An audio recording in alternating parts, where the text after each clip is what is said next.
माहेराला जायची वाट सणाला बघावी लागते. माहेराला जायची वाट सणाला बघावं लागते, हा पण माहेराला जायची आस मात्र रोज लागते. 2 दिवस आईच्या हाताचं खायला भेटते. 2 दिवस आईच्या हाताचं खायला भेटते. माहेरचं सुख खरंच जगावेगळं असते. बाबाला कळालं की लेक घरी आली.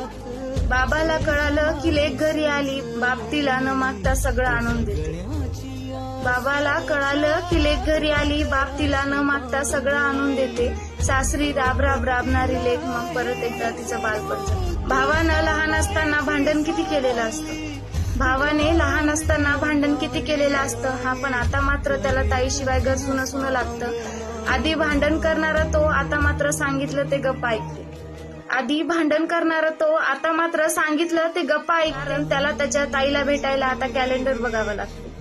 माहेरची माणसं, माहेरची माया सगळं खरंच वेगळं असते. तिला इथले हे 2 दिवस सुद्धा 2 तासासारखे वाटतात. येताना एक बॅग पण जाताना ती 2 बॅग घेऊन जाते. येताना एक बॅग पण जाताना ती 2 बॅग घेऊन जाते, कारण आईने तिच्यासाठी आधीच बरंच काही घेऊन ठेवलेलं असते. खरंच म्हणतात ना, माहेरचं सुख जगा वेगळं असते. माहेरचं सुख जगा वेगळं असते. ओंजळीच्या पाळण्यात शेज माझी सजलेली